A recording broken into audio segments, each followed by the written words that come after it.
biyaya, Panginoon, sa iyong nagdaan, Lord. God, sa umaga po ito, Panginoon, natin rin naman po kami, Lord. Sasamba, Panginoon, God, yung mga salita, Lord. God, gusto po namin kayong awitan, Panginoon, papurihan, Panginoon, sa umaga po ito, Lord. And God, malahin namin, Lord, na ang aming mga puso, ang aming mga isipan, Lord, ay sa iyo lang makapokus, Panginoon. At God, may bigay namin, O Lord, ng karapat-dapat na pagsamba para sa inyo, Panginoon, sa umaga.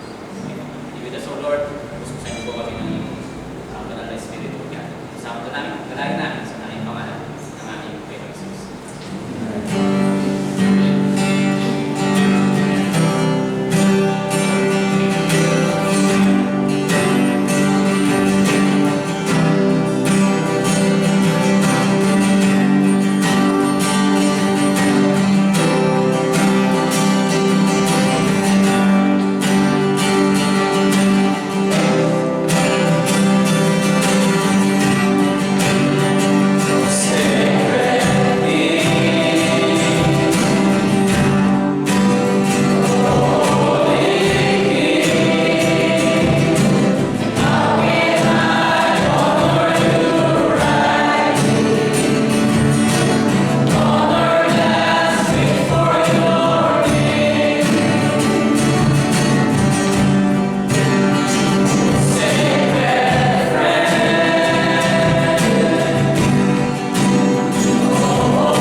na napagtatagumpay namin, O Lord, ng mga suliranin na dumarating sa buhay namin.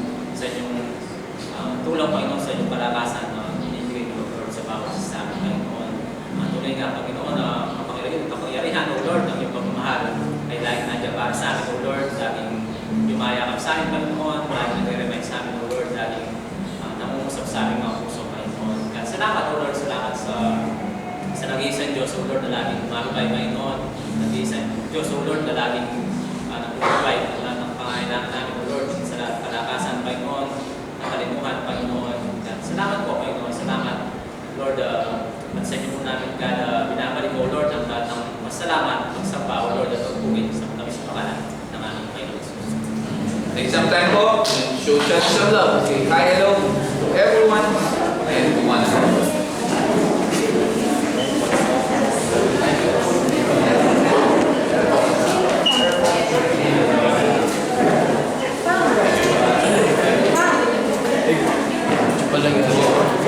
Black mix swimming.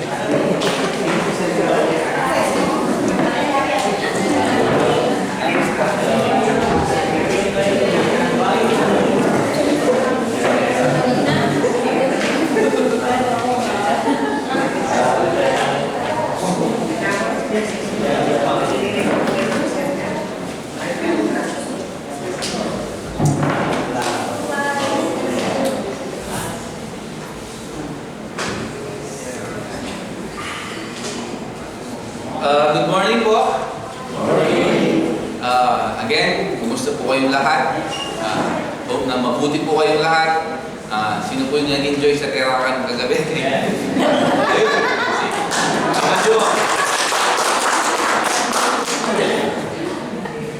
So, bago tayo magsimula sa few announcement po na meron tayo. So, the same announcement. Men's prayer kay Kuya Renan po tayo, 7 p.m. bukas sa bahay po ni Kuya Renan. And then Wednesday night, fellowship, meron po tayo. And then ladies prayer meeting kay Ate Monet. Kay Ate Monet po tayo. Ayun, si Ate Monet, present po. At si ladies fellowship. Naka-break na. Naka-break na. Naka-break na po daw sila. So, and then we have a Sunday service. To be announced pa po yung ladies fellowship. So, men's fellowship sa June pa po. Secret po yun, secret. So, let's start. Ang title po natin ngayong umagang ito is Christ Ambassadors. So, pangalawang Korinto, chapter 5, verse 16 to 21 po tayo ngayong umagang ito. So, let's pray. Panginoon, salamat po for this wonderful morning that you've given us. Thank you for the life, Panginoon, binigay niyo sa amin. The fresh air, the breath, Panginoon, na galing sa iyo. Salamat, Panginoon. Salamat, Panginoon, na pinagtagpo niyo kami rito to have fellowship, Panginoon, sa bawat isa. To encourage one another sa iyong salita, Panginoon. Especially, Panginoon, gather together for your name's sake, Panginoon. To give you glory and praises, Panginoon. I pray na yung umagang ito, na buksan niyo yung puso namin, na lahat ng iyong salita na ituturo mo, tumimok sa bawat puso namin ngayong umagang ito, Panginoon. That we, Panginoon, as a Christian, born-again Christian, Christ Ambassador, to represent you, Panginoon, sa buhay namin. Lord, salamat, Panginoon. Mahal na mahal po namin kayo. In Jesus' name we pray. So, again, if you have your Bible, please turn to 2 Corinthians, so pangalawang Korinto 5, chapter 5, verse 16 to 21. So last Sunday, Paul encourages and sinabi niya sa atin that yung pagmamahal ng Panginoon, yun yung nag-udyok sa atin to serve Him. Diba? To love one another. His love compels us to serve one another, to love one another, to preach, to share the gospel of Jesus Christ. His love towards us. Yung pagmamahal, yung sacrifice niya, yun yung nagtulak sa atin para mahalin natin ang bawat isa at ibahagi at i-share yung mabuting balita sa bawat isa. So ngayong umaga, Paul will tell us and teach us this morning that tayo ng mga believers are ambassadors for Christ. That tayo, is a new creation in Jesus Christ. So, let's start in verse 16. Sabi ni Pablo, mula ngayon, hindi na natin nakikilala ang sinumang tao ayon sa makataong paraan. Kahit kilala natin si Kristo sa ganitong paraan noon, sa ngayon ay hindi na. Kaya nga kung ang sino man ay na kay Kristo, siya ay bago ng nilalang. At ang mga dating bagay ay lumipas na. Narito ang lahat ng bagay ay naging bago. So in New King James Version, sabi niya, therefore, from now on, we regard no one according to the flesh. Even though we have known Christ according to the flesh, yet now we know Him thus no longer. Therefore, if anyone is in Christ, he is a new creation. All things have passed away. Behold, all things have become new. Sabi niya dito. So, una, we regard no one according to the flesh. Sabi ni Pablo, mula ngayon, hindi na natin nakikilala ang sino mang tao ayon sa makataong paraan. The way Paul, kung titignan niya yung tao noon, ay nagbago. Kung paano niya tignan ang isang tao noon, ay nagbago after his salvation. Nung tinanggap niya ang Panginoong Hesus sa buhay niya, ay nagbago yun.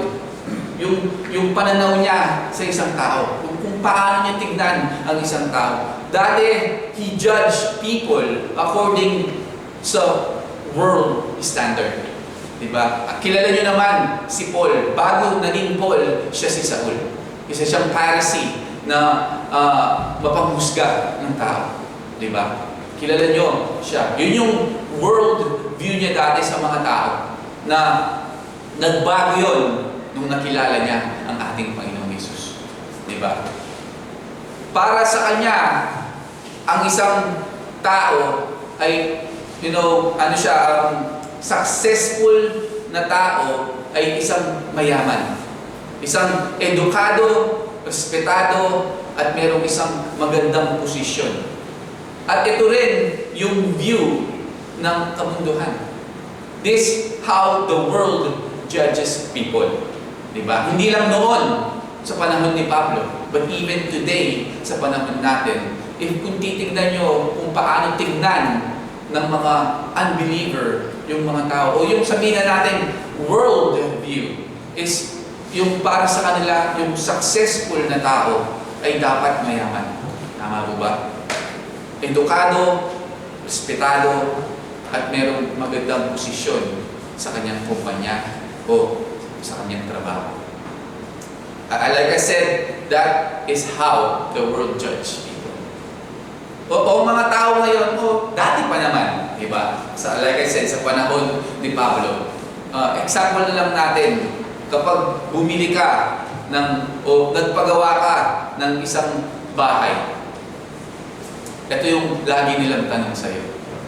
Magkano yung nagastos mo sa bahay mo? Diba?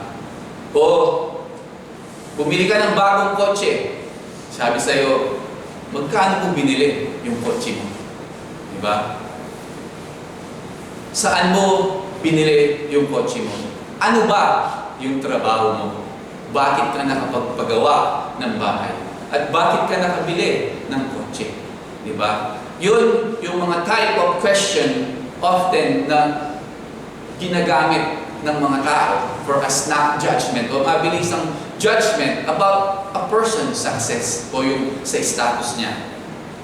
So itong mga tao na to, we're judging o ginajudge nila, they are judging according to the flesh. Na nakikita nila yung mga bagay-bagay through a worldly perspective. Diba? Placing value dun sa mga bagay that God does not value. Diba? Yung mga pera, mga bagay, God does not value that. At Paul, ginawa niya rin to prior to salvation. O bago nakilala ni Paul ang ating Panginoong Jesus, ginawa niya itong mga bagay ito. It's the same thing, all of us na nandito. Prior to our salvation, bago natin nakilala ang ating Panginoon, we are like this. Diba? Ganito tayo. We view itong mundong ito o yung mga, even yung mga tao in world perspective. But, tignan nyo anong sinasabi ni Pablo dito. But no more, sabi niya. Hindi na ngayon, sabi ni Pablo. Kung dati, sabi ni Pablo, I view people o nakikita ko yung mga tao in world's perspective. But ngayon, hindi na, sabi niya. Kung titignan natin in verse 14, kung babalikan natin, sinabi ni Pablo that the love of Christ compels us. Sa ibang translation, the love of Christ controls us, sabi niya. At he goes on, sinabi niya that Jesus died for all, that those who live might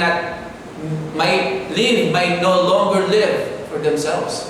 Sabi ni Paul, kung babalikan natin dun sa verse 14. Diba? So, dapat ito yung ginagawa natin as a believer. Diba?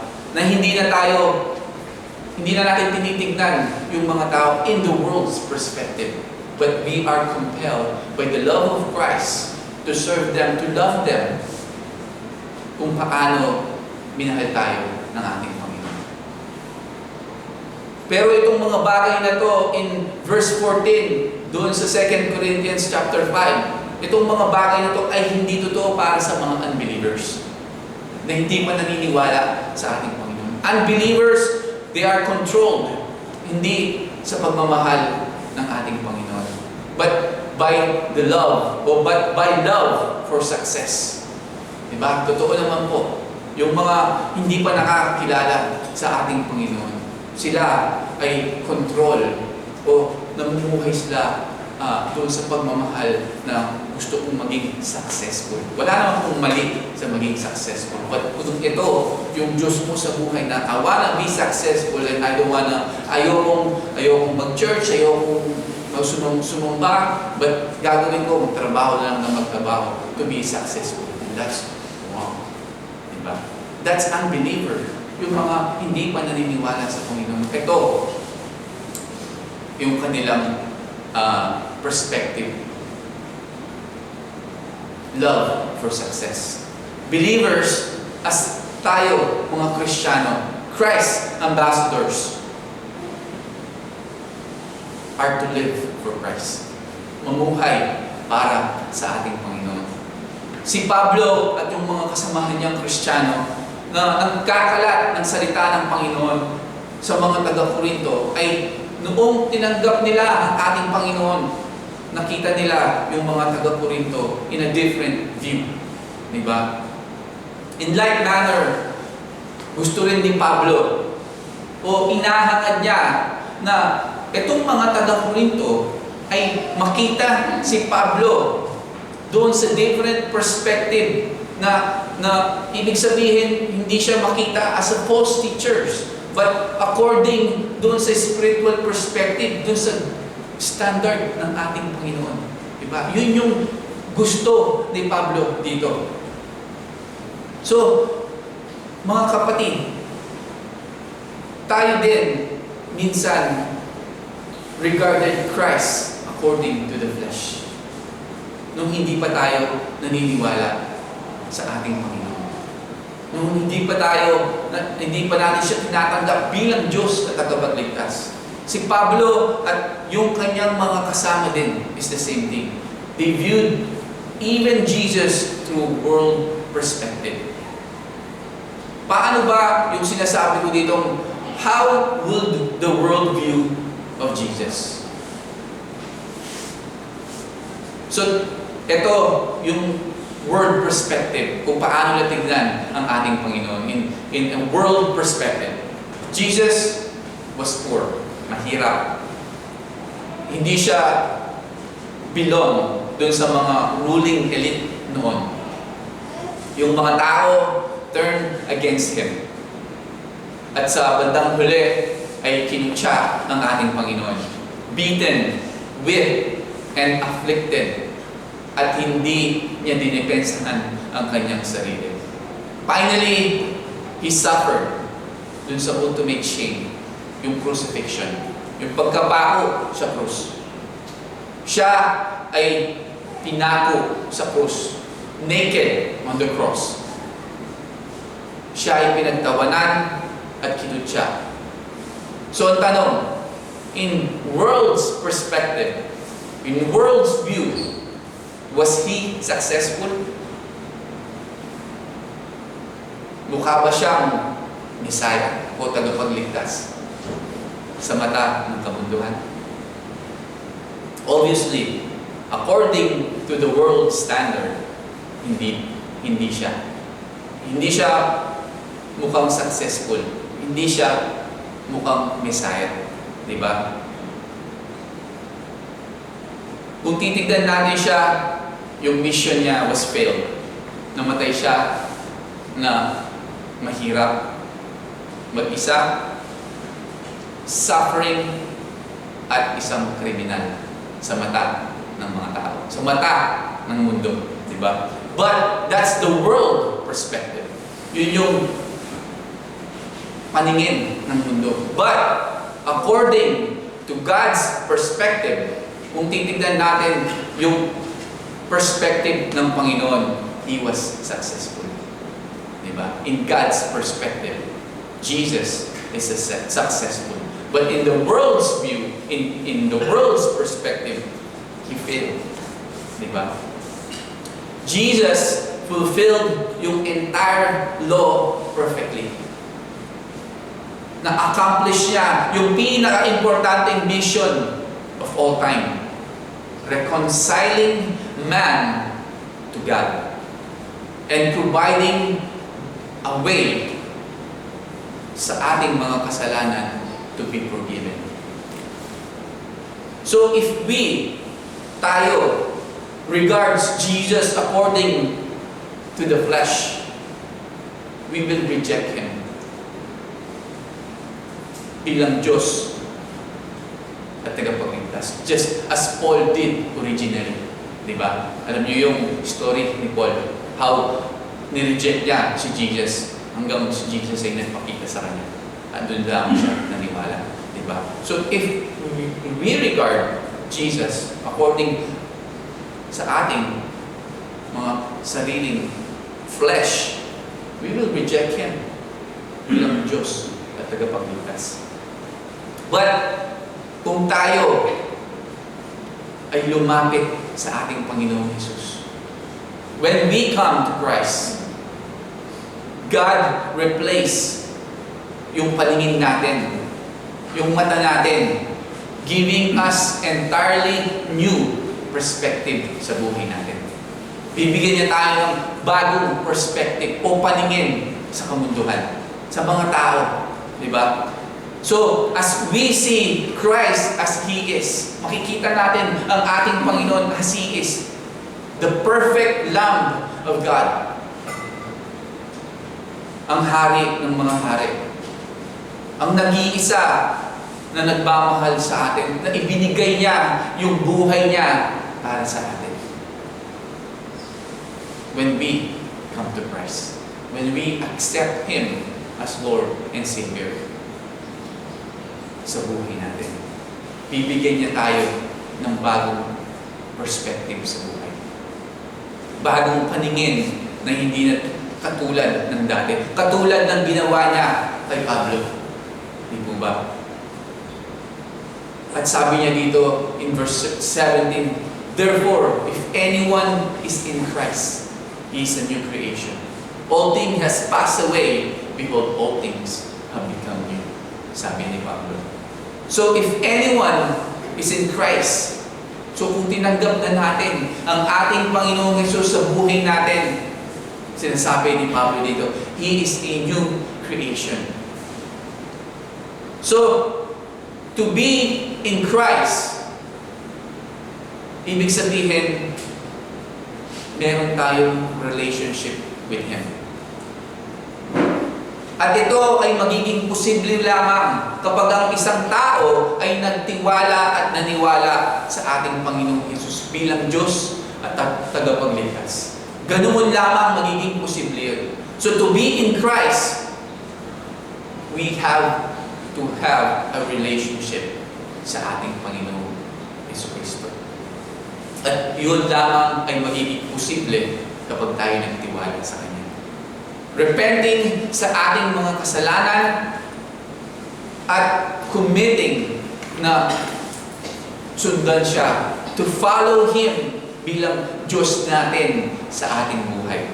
Kapag yun ay nangyari, kapag yun ay ginawa natin sa buhay natin, ang ating Diyos ay gagawin niya tayong bagong creation, a new creation. He will make us a new creation. So, i-note nyo, ito, sabi niya dito, kung titignan nyo dun sa New King James Version, sinabi niya dito, anyone. Diba? Anyone. So, hindi lamang ito para sa mabubuting tao, o hindi lamang ito para sa mga respectable na tao, o hindi lamang ito sa mga mamayayaman na tao. Every person, rich, poor, Jew and Gentile, criminal ka man o law-abiding citizen ka man, if you come to Christ, salvation is available for all. Para sa lahat. Hindi lamang para doon sa mga mabuti. Hindi lamang para doon sa mayayaman. Hindi lamang doon para sa mahihirap. But to anyone who come to Christ, salvation ay available para sa lahat. The one who is in Christ is a new creation. So, Jesus, dinescribe niya to being born again. In John chapter 3, verse 3, sinabi niya, Jesus answered to him, truly, truly, I say to you, unless one is born again, he cannot see the kingdom of God. Diba? That is being a new creation. Being born again. Diba? So, ano ba yung ibig sabihin na ang isang believer is a new creation? How does he change? What about yung old value system niya and yung priorities niya?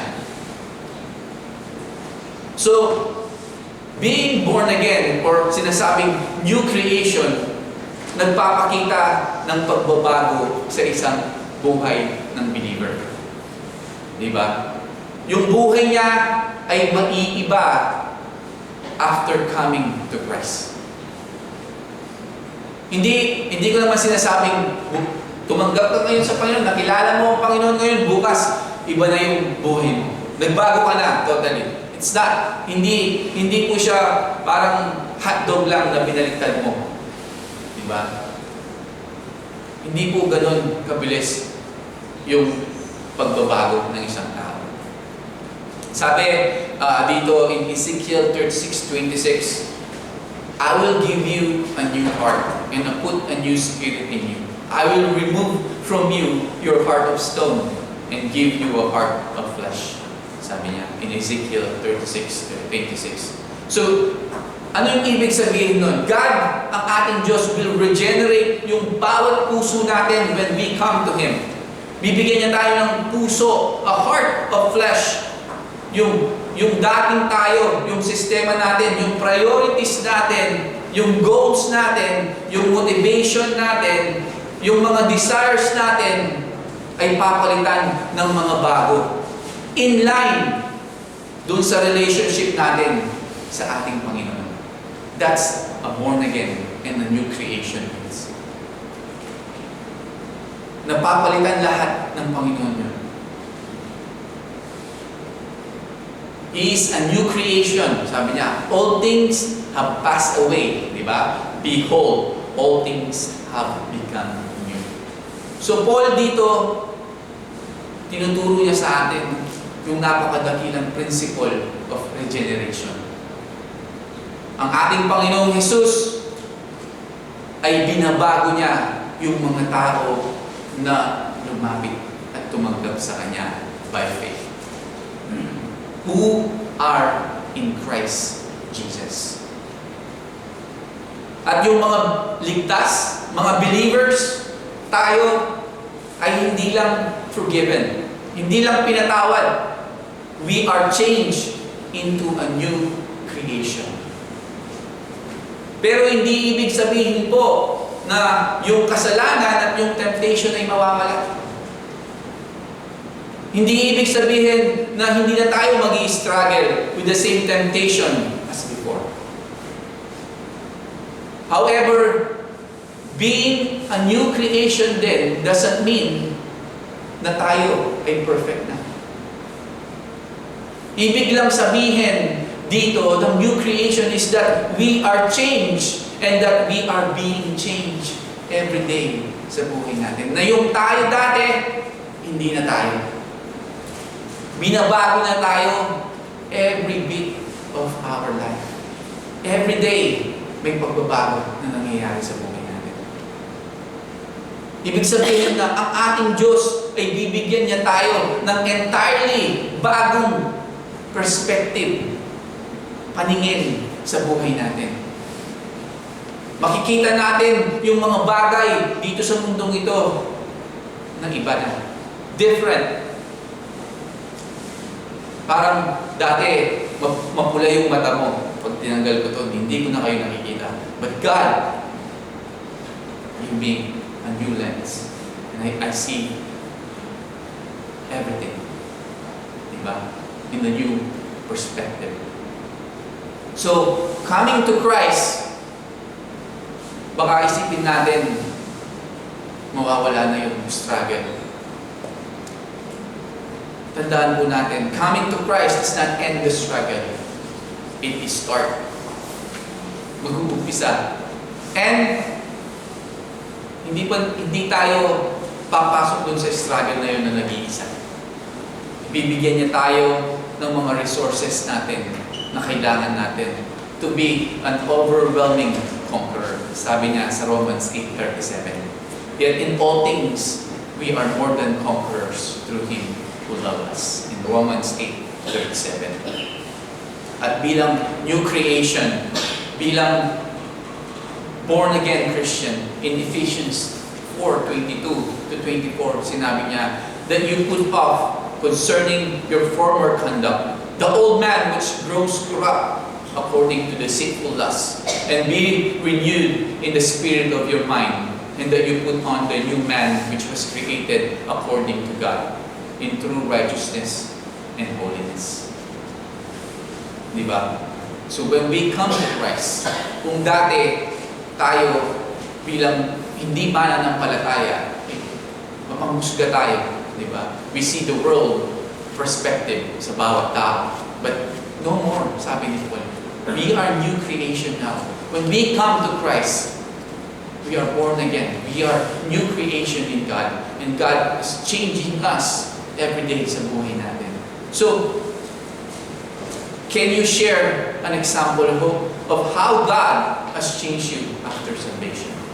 Siguro minsan, mag-share kayo dito how God changed you. Diba? Some testimony kung paano kayo binago ng Panginoon. Nung tinanggap nyo ang Panginoon sa buhay nyo, paano ba kumilos yung Panginoon sa buhay? How He molded you and shaped you. Kung sino ka ngayon. Diba? Ako, how God changed me, kung paano ako binago ng Panginoon, ay hindi ganito, hindi isang kisap mata, but maraming taon. He molded me and He shaped me. Ano yung desire ko? Ano yung gusto ko? Ano yung ginagawa ko noon before ako manampalataya sa Panginoon? Ang gusto ko lang ay uminom at malasing noon. Yun lang yung gusto ko. Makalimutan ko yung problema sa buhay. Diba? Pag gising ko, gano'n na naman. Problema na naman. Diba? But that's my life. Yun yung old self ko.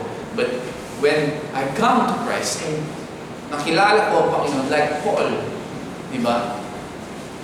Binago niya ang Diyos ang nagbago ng buhay ko. Unti-unti, He taught me. He opened my eyes. Diba? Before, concerned ako what the people will think about me. I concerned ako na doon sa mga tao. But ngayon, God opened my eyes. Give me new perspective sa buhay ko. Because of Him, I'm a new creation of God. It's the same thing sa inyo. The question is, how God changed you? Paano ka minold and shape ng Panginoon? Diba? Paano ka binago ng Panginoon? maybe sometimes you can share here yung testimony mo, how God changed you. How, paano mo siya nakilala, at paano ka naging born again, a new creation, and how God changed your life. And in verse 18, sabi niya, ang lahat ng mga bagay ay sa Diyos. Sa pamamagitan ni Jesus Christ, no, Yesu Cristo, dinala niya tayo upang ipagkasundo sa Kanya. At ibinigay niya sa atin ang gawain ng paglilingkod para sa pakikipagkasundo. Papaano sa pamamagitan ni Kristo ay pinagkasundo ng Diyos ang sanlibutan sa Kanyang sarili, na hindi niya ibinibilang sa kanila ang kanilang mga pagsalangsang. Ipinagkatiwala niya sa amin ang salita ng pakikipagkasundo. Para kay Kristo, kami nga ay mga kinatawan na waring ang Diyos ang namamanhik sa pamamagitan namin. Nagsusumamo kami alang-alang kay Kristo na makipagkasundo kayo muli sa Diyos.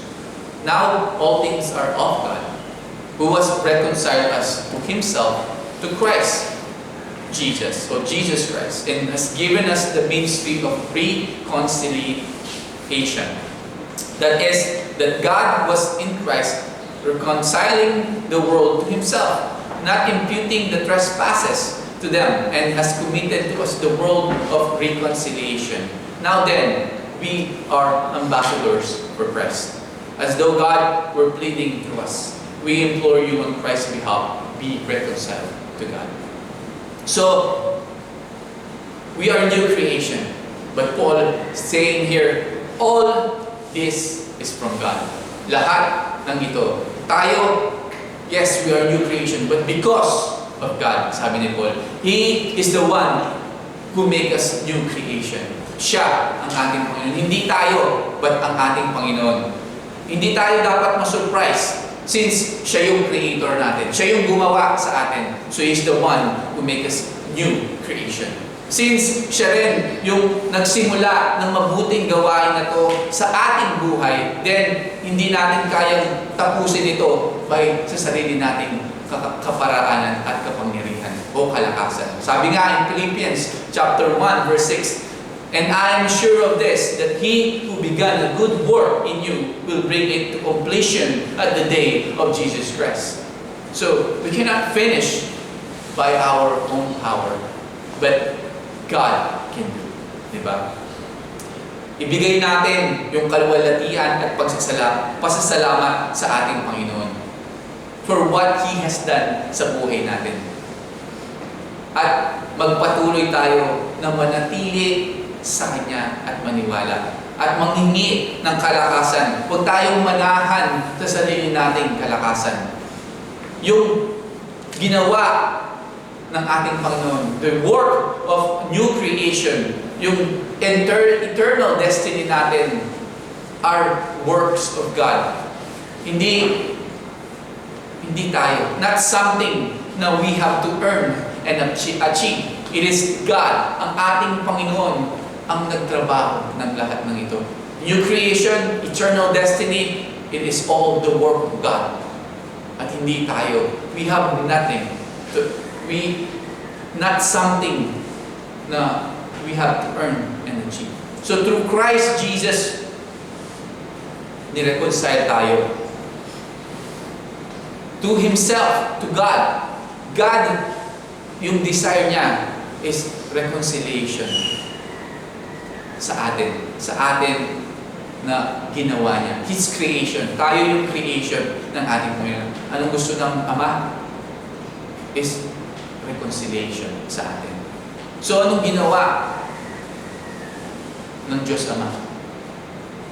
He took the initiative. Yung first step, bringing or sending yung kanyang bugtong na anak na si Jesus Christ bilang mediator to sacrifice Himself para sa atin, to bring us to the Father, to reconcile us sa ating Panginoon.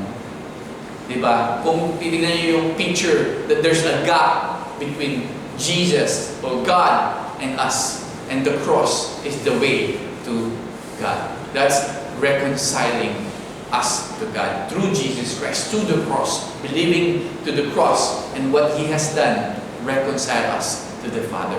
So, God took the initiative, yung first step para tayo ay ma-reconcile sa ating Panginoon. It's the same perspective dun sa kapag gusto nating ma-reconcile sa isang tao o na hindi ayaw na nating humaba pa yung pag-aaway natin, gagawin natin yung first step, di ba? To say sorry.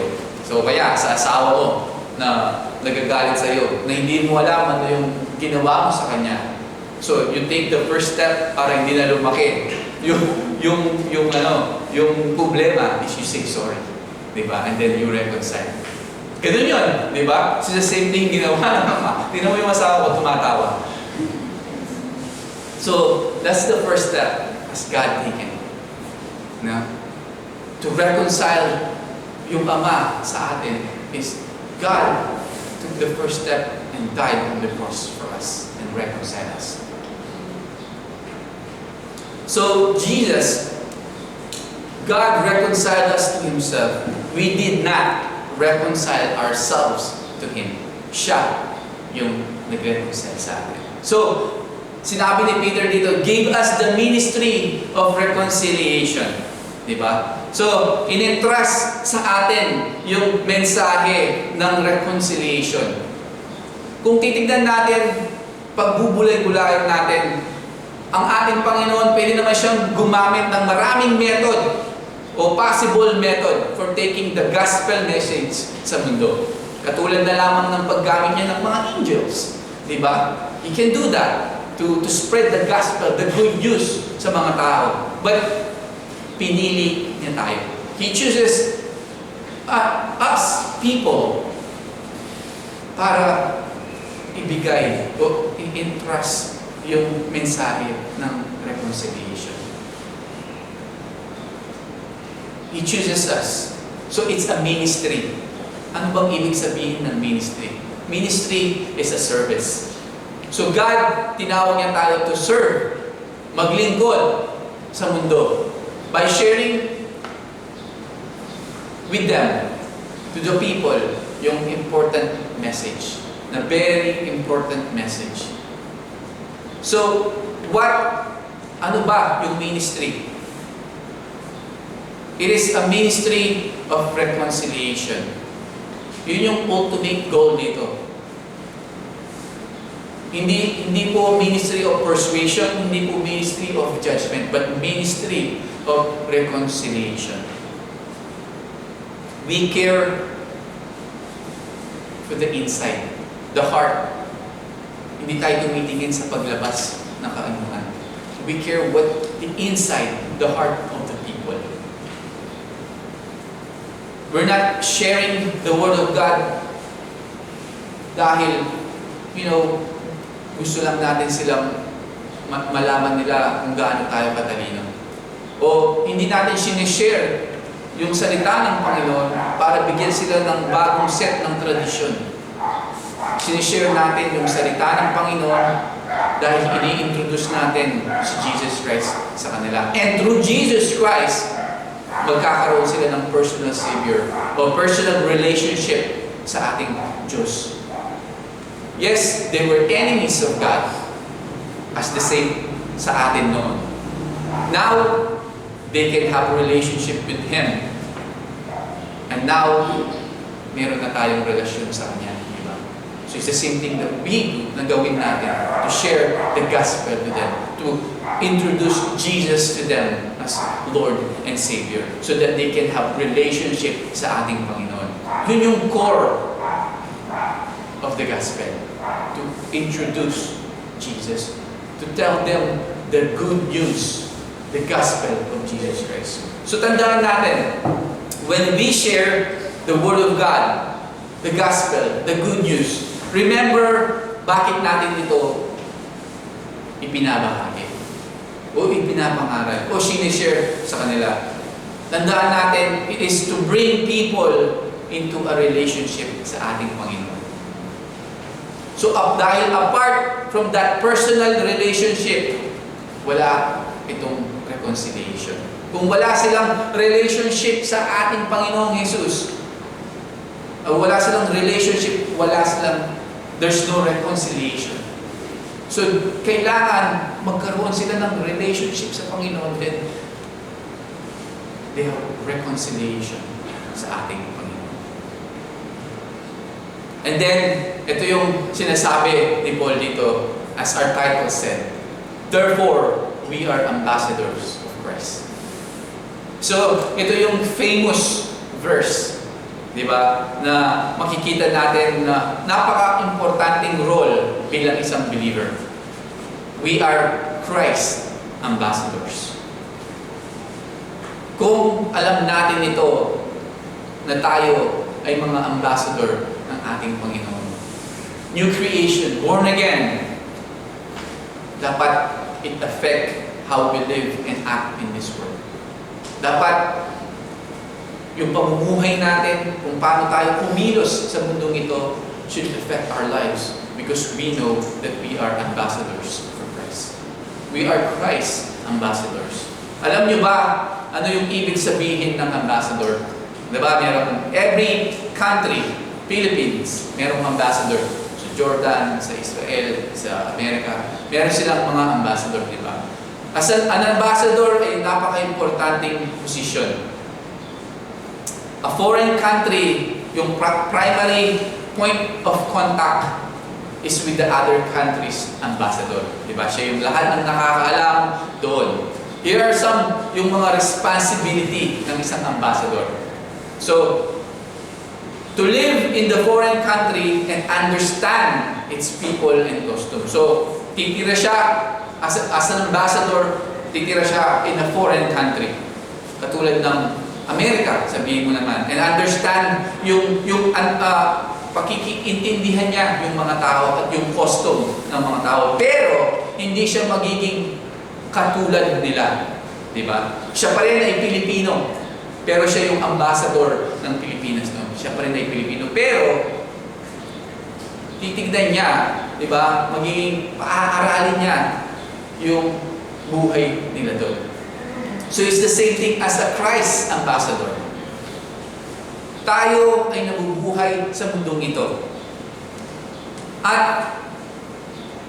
And understand yung problema na kinakaharap ng mga tao.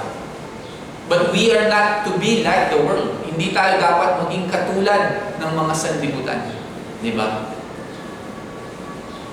Yes, nandito tayo sa mundong ito. We are Christ ambassador in this world. We live in this world. At understand yung mga problema nila na kinakaharap. But hindi tayo dapat maging katulad nila. Diba? And pangalawa, ang isang ambassador ay siya yung spokesman. Siya yung nagdadala ng mensahe ng kanyang hometown o home country to the foreign country. Siya yung tagapagsalita. Kunwari, yung Pilipinas, siya yung tagapagsalita doon sa Amerika. So, ang isang ambassador, wala siyang authority na gawin yung sarili niyang mensahe. Di ba? Siya lang ay isang representative at kailangan niyang mag-convey ng message correctly without miscommunication while being humble o mapagkumbaba. Di ba? The same thing as a believer, as an ambassador of Christ o Christ ambassador, we are God's spokesman. Tayo ay tinawag to take His message to this world.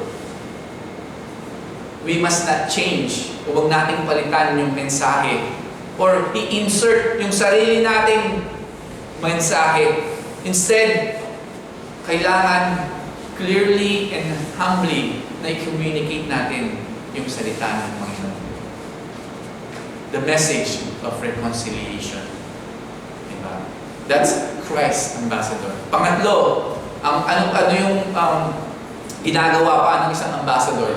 Naging mindful siya continually doon sa kanyang mga action. Dahil yung action niya reflect yung sarili niyang country. Diba? Kung yung ambassador natin sa Amerika, babaero, lasinggero, ano lang ginagawa niyang kasalanan, it reflect the country. Diba? Ang isang poor ambassador can bring shame at create distrust at huling-huli can start a war sa isang bansa. Di ba? So, bilang believer, a Christ ambassador, yung action natin ay napaka-importante bilang mga ambassador for Christ, bilang mga Kristiyano. Dahil ang mga tao ay tinitingnan tayo. Tinitignan tayo yung pamumuhay natin araw-araw. So as a new creation, as a Christ ambassador, we are to shine the light of Christ. We need to attract people to Him. Paano? Through our good deeds. Mabuting gawa. Doon sa mga bunga ng ating pananampalataya.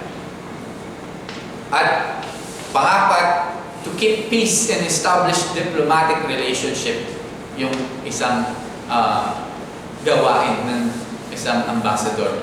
So as a believer, as a Christ ambassador, tayo ay tinawag to the ministry of reconciliation.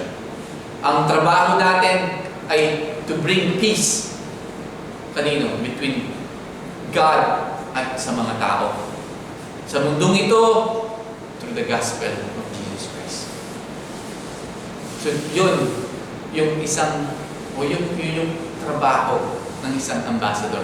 At yun din yung trabaho natin as a Christ ambassador. So, si Pablo dito nakikita niya yung kanyang sarili na pinaglilingkuran niya o naglilingkod siya in a foreign land bilang isang representative ng hari. The king ay merong mensahe kay Paul, and Paul is delivering yung message na yun as though God were pleading through us, sabi ni Paul. Diba? So we are Christ's ambassador. A new creation of God, born again. So as a Christ ambassador, we are representing Christ sa mundong ito. So kung alam natin na we are Christ ambassador, dapat yung buhay natin, kung paano tayo kumilos sa mundong ito, should affect yung pamumuhay natin. Diba? As in chapter 5 verse 14, lagi natin tandaan dapat that the love of Christ compels us. Diba? So how God, kung paano ang Panginoong Diyos made reconciliation possible. As we finish here in verse 21, sabi niya, ito yung paano naging possible yung reconciliation. Ito ay sapagkat siya na hindi nagkasala ay ginawang kasalanan para sa atin upang tayo ay maging katwiran ng Diyos sa Kanya. For He made Him who knew no sin to be sin for us, that we might become the righteousness of God in Him. He made Him who knew no sin. So Jesus, sinasabi ni Pablo, was completely sinless. Walang kasalanan in every way sa buhay niya. Siya lamang, He alone of lahat ng mga Jew who ever lived and kept yung Old Testament law 100% of the time. Fulfilling yung lahat ng righteousness. Siya lamang ang ating Panginoong Jesus, the only person who has ever lived na alam natin na walang kasalanan. Who knew no sin. Never giving into temptation, hindi niya na-experience yung guilt and shame ng kasalanan. That's why siya yung perfect sacrifice on the cross. Jesus substituted Himself para sa atin. Siya yung gumawa noon. Kinuha niya lahat yung punishment na para sa atin. Imbis na tayo, Jesus took all our sin. Instead of us na mapaparusahan. Ito yung principle na tinatawag ng imputation. Yung kasalanan natin is imputed o nilagay kay Jesus Christ. At yung katuwiran ni Jesus Christ is imputed to us. Kaya naging successful yung reconciliation. Di ba? So dito, tandaan natin that Jesus, kahit binigay kay Jesus yung ating kasalanan o imputed to Jesus, Jesus did not actually become a sinner. Hindi siya naging makasalanan. He was treated by the Father as if He were one. So, kung tatanungin ko kayo, nag-trade na ba kayo? Yung parang, meron na ba kayong trade o yung nagpalitan na ba kayo? O nagkaroon na ba kayo ng good trade? Sabihin, so, parang ganito yung concept. God offers yung best imaginable deal sa atin. Na, sinabi niya, i-trade mo yung kasalanan mo, yung eternal punishment mo, yung mga lahat ng kasalanan mo, exchange na ito yung matatanggap mo, sabi ng Panginoon, yung righteousness ng aking anak. Diba? Ito yung, diba, napakagandang trade ng ginawa ng Panginoon. Sige, ibigay mo lahat sa akin, o ibigay mo sa akin yung kasalanan mo lahat, pati yung punishment ng kasalanan mo, yung ipapalit ko dyan ay yung katwiran ng aking anak. That God's Son, righteousness of God's Son. The only one who has ever lived perfectly, holy human life. Jesus Christ. So, yung application dito at tanong sa atin. Ginawa mo na ba yung trade na to? Kung ginawa mo na, thank God for His great mercy. Diba? Dahil ibinigay mo na lahat ng kasalanan mo sa Panginoon at binigay niyo na yung katwiran niya sa iyo. Yung righteousness ng ating Panginoon. But, kung hindi mo pa ginawa na i-trade yung kasalanan mo, ano pang ginagawa? Trade your sin and accept the righteousness of God sa buhay. Bawat buhay natin. Huwag nating hayaan na mahuli pa. Trade those sins. Because God is willing to trade with you and give you the righteousness of His only begotten Son, God's Son, Jesus Christ. So that we might become the righteousness of God. Ito yung second part ng trade. Jesus, yung righteousness niya is imputed sa inyo at sa akin. So kapag tinitignan tayo ng Diyos Ama, He will see instead yung katwiran ng ating Panginoon. So, hindi niya nakikita yung kasalanan natin, hindi niya nakikita ako na dating makasalanan. But kapag tinignan ako ng Ama, ng Diyos, nakikita niya yung katwiran, yung righteousness ng ating Panginoon Jesus sa buhay ko. The same thing sa buhay niyo. He will see the righteousness of Christ in your life. He won't see you as the sinner you are, but as made holy by the Lamb, by Jesus Christ. So purihin natin ang ating Panginoon for His mercy. Again, mamuhay tayo. Yung buhay natin as a Christ ambassador, worthy for Jesus Christ. Responding dun sa pagmamahal na ipinakita niya sa atin. Again, go back to the verse 14. That Christ, the love of Christ, compels us. Live your life in a worthy way. Responding doon sa pagmamahal na ipinakita niya sa buhay mo at sa buhay ko. That we might become, the righteousness of God. In Him, in Jesus Christ. So Jesus took our sin at ibinigay niya yung righteousness niya sa atin. Napakalaking exchange. Napakagandang exchange. At ang resulta by the love of God for us. Yung pagmamahal ng ating Panginoon para sa atin. Ito yung katotohanan ng justification na napakasimple na sinabi dito. Di ba? Na yung katotohanan, yung buong katotohanan ng justification. So, babasahin ko, sabi niya, our sin were on Jesus. O yung ating lahat ng kasalanan ay binigay sa ating Panginoon.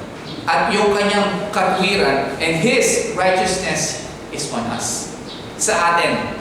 And as Christ was not made sin by anything inherent in Him. Ibig sabihin, walang kasalanan ng ating Panginoon na nanggaling sa Kanya.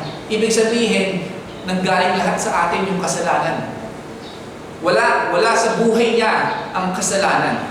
Diba? At sinabi dito, so neither are we made righteous by any righteousness inherent in us. Ibig sabihin, kung si Jesus Christ walang kasalanan, imputed lang sa Kanya yung kasalanan, the same thing sa atin, walang katwiran sa atin. We have no righteousness. Bakit tayo nagkaroon ng katwiran o righteousness sa buhay natin? Because Christ imputed His righteousness sa buhay natin. By the righteousness of Christ imputed to us, kaya tayo nagkaroon ng righteousness o katwiran sa buhay. So, as we finish this morning, God loves us so much. God wants us to live for Him. God wants us to reconcile yung bawat tao sa Kanya. So ngayon, as a believer, as a new creation, as a born again, as a Christ ambassador, God is calling us to share the gospel of good news to the people, to reconcile people to God. Just share the word of God to them, and then God work through that person's life.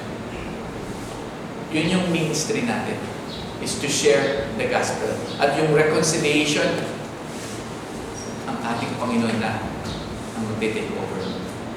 Our ministry is to share the gospel, the good news to those people as a Christ ambassador. Act as Christ ambassador sa mundo ito. Live for Him. Remember that His love, yung pagmamahal niya na ipinakita sa buhay natin, yun yung nagtutulak dapat sa atin to continue to share the gospel.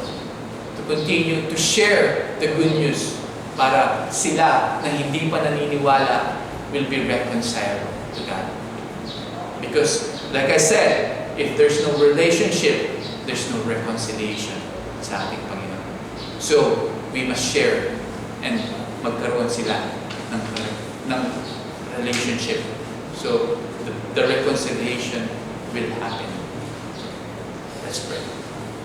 Panginoon, salamat po for this wonderful morning that you've given us. Lord, tulungan niyo po kami at bigyan kalakasan, Panginoon. As a Christ ambassador, as a new creation, as a born-again Christian, Lord, help us to share the good news to the people. Na magkaroon sila ng personal relationships sa iyo. At Lord, ma-reconcile sila sa iyo. And that's what you want, Panginoon. That all your people, your creation, will be reconciled to you, God. Use us mightily in your name. Give us boldness to share the good news, Panginoon.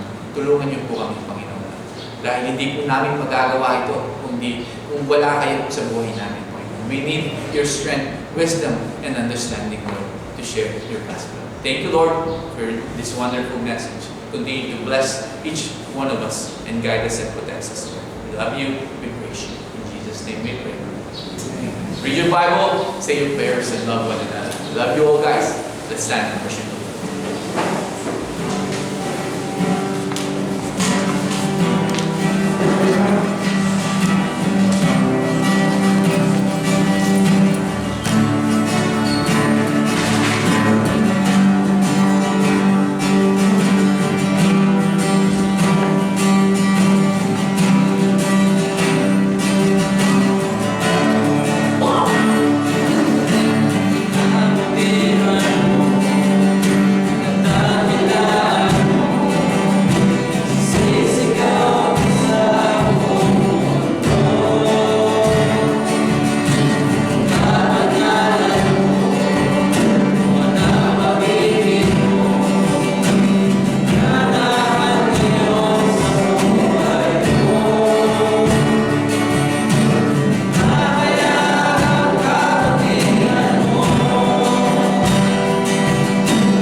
ihayag namin, tulungan kami na ihayag ang iyong kabutihan, Panginoon.